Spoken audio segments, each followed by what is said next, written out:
There is a black patch on the bottom of your tomato. You noticed it a few days ago, told yourself it was nothing. Now it has spread across half the fruit, and the tomato you have been watching for 3 weeks is going in the compost bin. That patch has a name: blossom end rot, and almost everything you have ever read about it is wrong. It is not a disease. Nothing is infecting your plant. No fungus, no bacteria, nothing a spray will ever fix.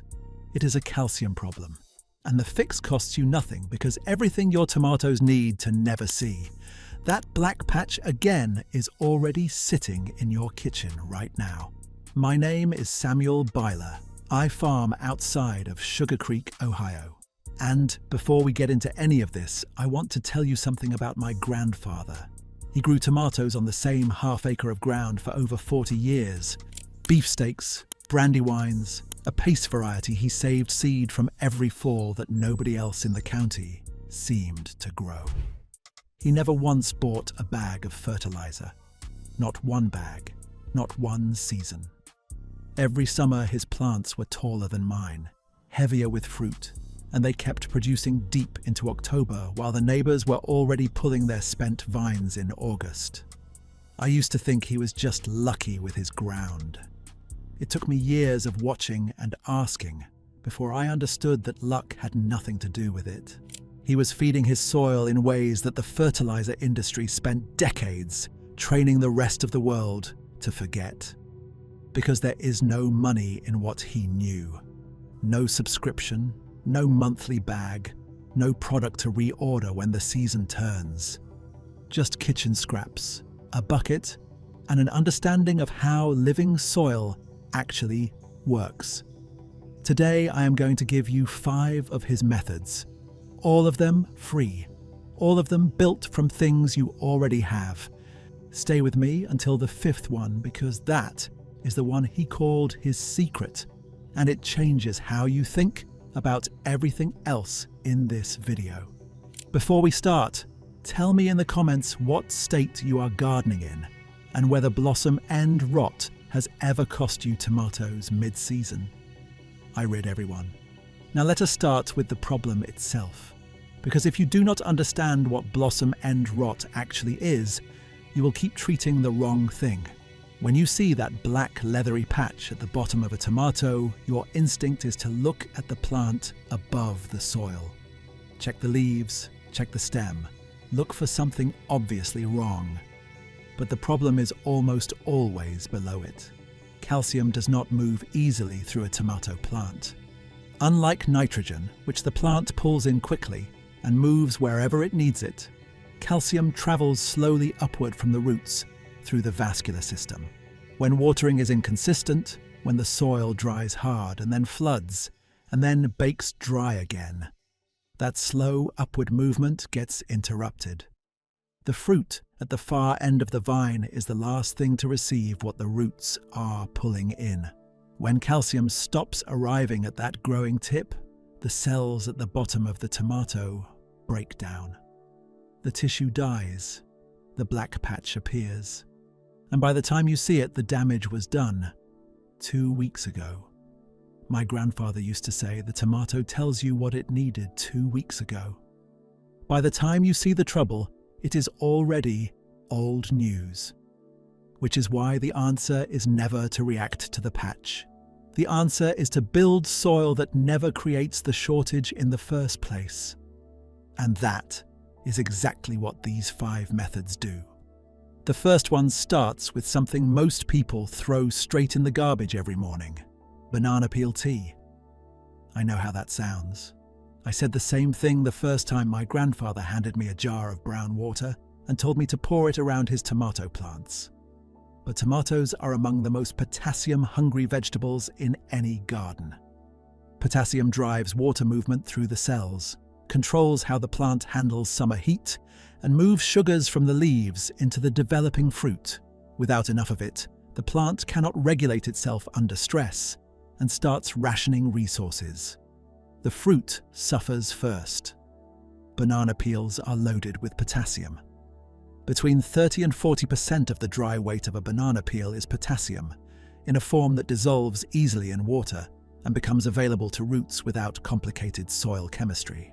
Unlike a synthetic fertilizer that dumps a concentrated dose all at once, banana peel tea releases slowly and the plant takes what it needs when it needs it. Here is how my grandfather made it. Save your banana peels for a week. Drop 3 or 4 into a clean gallon jug. Fill it with room temperature water. Cover the opening loosely with a cloth so air can move through, but debris cannot get in. Leave it for 48 hours. The water will turn pale amber brown and smell faintly sweet with a slight fermented edge. That is exactly what you want. Strain the liquid into a watering can. Pour it in a slow, even ring around the base of each tomato plant, about 6 inches out from the stem where the feeder roots are actively working. 1 quart per plant, once every 2 weeks through the season. Do not splash it on the leaves. This is a soil drench. You are feeding the root zone, not the foliage. Within 2 weeks, the leaves deepen slightly in colour, and the plant looks more settled, more solid in itself. My grandfather had a way of describing it I never forgot. He said a well-fed tomato has a look to it, like a person who has been eating right. You cannot always put words to it, but you recognize it the moment you see it. Now, let us deal with the calcium problem directly. Because banana peel tea handles potassium, but it does nothing for calcium. And calcium is what your tomatoes are screaming for when that black patch shows up. The fix for that is already on your kitchen counter. Eggshells. Calcium carbonate makes up roughly 94% of an eggshell by weight. Almost pure calcium in a form that breaks down gradually in moist soil and releases steadily into the root zone over weeks and months. My grandmother saved every eggshell from April through October in a clay bowl on the counter. When the bowl filled, she spread the shells on a flat baking sheet and slid them into the oven at the lowest heat setting for 20 minutes. Not to cook them, just to dry them completely so they would crush cleanly and not attract pests when worked into the soil. Once cool, she put them into a cloth bag and rolled a glass bottle back and forth over them until they crushed down to a coarse, rough powder. Not fine like flour, coarser, more like rough sand. That texture matters because it controls how quickly the calcium releases. Too fine and it moves too fast. The right coarseness feeds slowly across the whole season. 2 tablespoons of that powder went into each planting hole at the start of the season before the transplant went in. Then, 1 tablespoon top-dressed around each plant on the soil surface once a month through summer, watered in gently after each application. But here is what the fertilizer companies will never tell you, because there is nothing to sell you in this lesson. Calcium availability is not just about how much calcium is in your soil. It is equally about consistent moisture. A plant cannot pull calcium from dry ground no matter how much you have added. The calcium moves with water. Stop the water, and you stop the calcium. My grandfather watered deeply and infrequently rather than shallowly every day. He soaked the soil 6 inches down and then left it alone until the top 2 inches were dry again. That deep, consistent moisture kept calcium moving steadily from root to fruit without interruption all season long. Combined with the eggshell amendment and the monthly top dressing, he never saw blossom end rot. Not once in 40 years. I asked him once if he'd ever struggled with it when he was younger, before he figured all of this out. He was quiet for a long moment before he answered. He said yes, every summer. His own father sat him down and told him he was feeding the plant instead of the ground. That one sentence is the whole lesson of this video wrapped into 9 words. The third method is one most people skip or do in a way that hurts the plants instead of helping them. Coffee grounds. Tomatoes prefer slightly acidic soil, a pH between 6 and 6.8. In that range, the plant can access calcium, magnesium, phosphorus, and the trace minerals that separate a tomato that merely survives from one that genuinely thrives. When soil drifts above 7, it becomes harder for roots to pull in what is already present, even if the nutrients are physically there. They get locked into chemical forms the plant cannot use.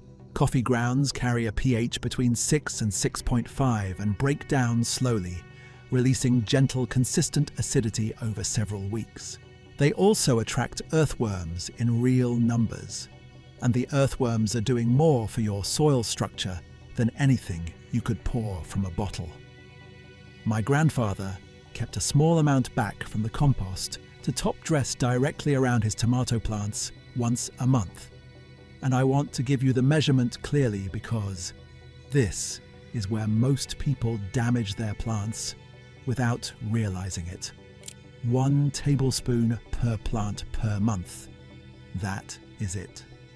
People read that coffee grounds are beneficial for tomatoes and dump a full cup around every plant every week, thinking more must be better. Within 6 weeks, the soil is too acidic. The plant is visibly stressed. The older leaves yellow from the edges inward, and they cannot understand why their careful organic approach is failing. More is never better with soil amendments. 1 tablespoon per plant per month. Write that down somewhere you will see it. The 4th method costs nothing if you heat with wood or have a fire pit. Wood ash. It contains between 3 and 7% potassium and roughly 1 to 2% phosphorus, depending on the wood type, both critical during the fruit production phase when the tomato is putting enormous energy into ripening what is hanging on the vine.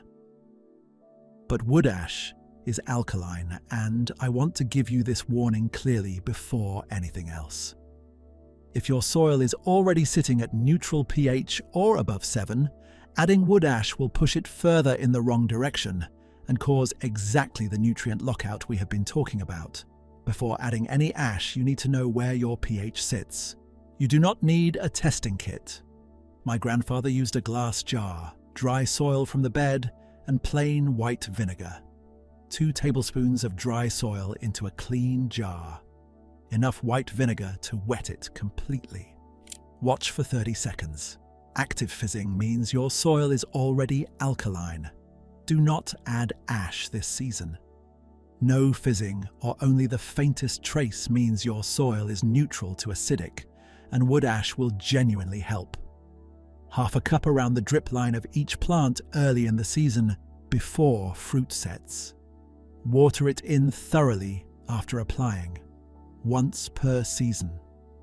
That is enough to make a real difference without pushing the chemistry past where you want it. My grandfather kept a metal bin near the wood stove all winter, and by April he had more ash than the garden needed. Free potassium and phosphorus from the same fire that kept his family warm. Nothing purchased, nothing wasted. Now I want to give you the 5th method, the one he called his secret. And I need you to understand something before I share it, because this changes how you think about everything I have already told you. Every method so far feeds the plant. What my grandfather was really doing was feeding the ground. And those are not the same thing. Compost tea. Every Sunday morning, from the day the transplants went in until the first hard frost, my grandfather made compost tea in the same 5-gallon bucket kept near the edge of the compost pile.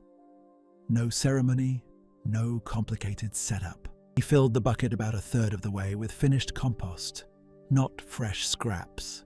Finished compost, dark and crumbly and smelling like forest floor after rain. He filled the rest with rainwater collected from the barn roof. Not tap water when he could avoid it, because the chlorine added to treated water kills the very soil organisms you are trying to cultivate. Then he added 1 tablespoon of unsulfured blackstrap molasses and stirred it slowly. That was the piece I did not understand for years.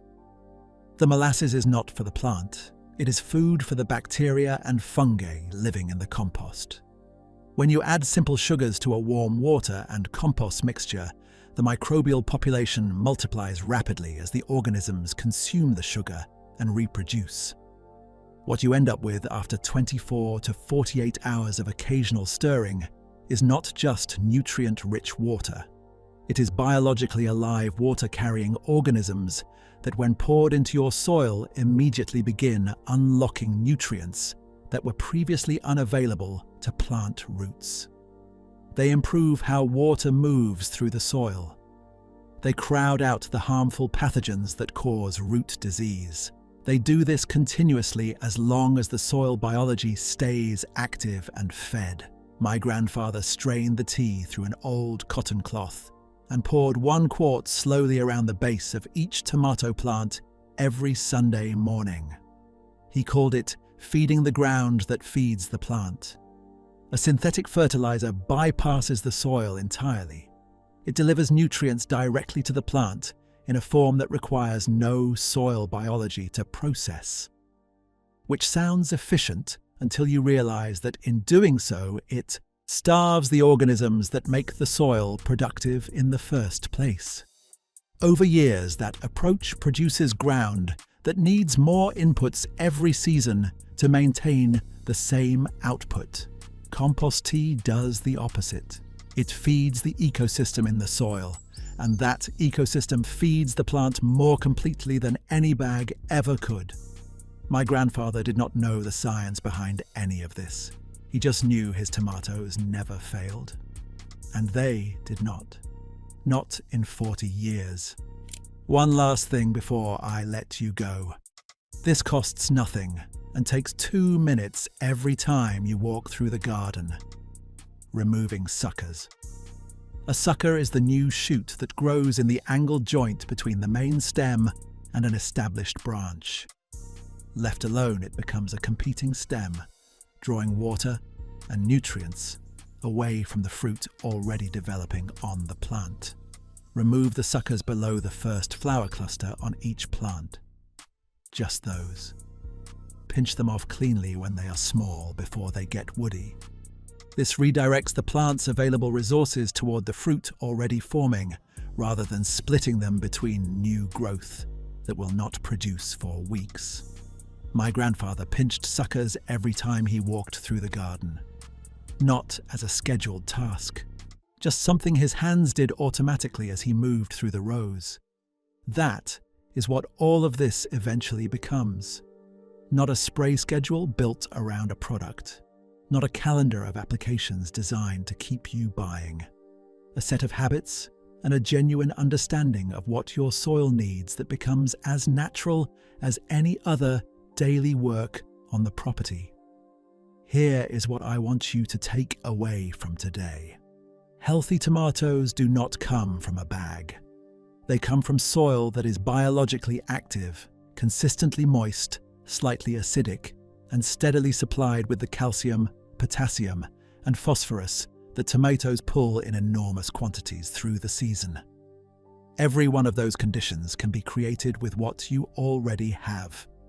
Banana peels in a jar, eggshells dried and crushed, a tablespoon of coffee grounds once a month, half a cup of wood ash from last winter's fire, a 5-gallon bucket of finished compost, rainwater, and 1 spoonful of molasses every Sunday morning. That is the whole system. My grandfather built extraordinary tomatoes for 40 years without spending $1 on fertilizer. Not because he had better ground, because he understood that the ground is a living system and his job was to feed it, not replace it with something from a bag. On this channel, I try to pass along what plain people have always known and what the rest of the world is slowly circling back to find. If that is what you come here for, subscribe and stay close. Because the next video I am putting together is about what I do to this soil every October that determines how productive the following summer will be before a single seed goes in the ground. One afternoon of work in the fall. The difference it makes the following July is something you have to see to believe. Tell me in the comments what state you are gardening in and whether blossom end rot has taken tomatoes from you this season. I read every one, and if you have a kitchen method that has worked for your tomatoes, share it below. The best knowledge in these comments always comes from the people watching. I am Samuel Byler. I will see you in the next one.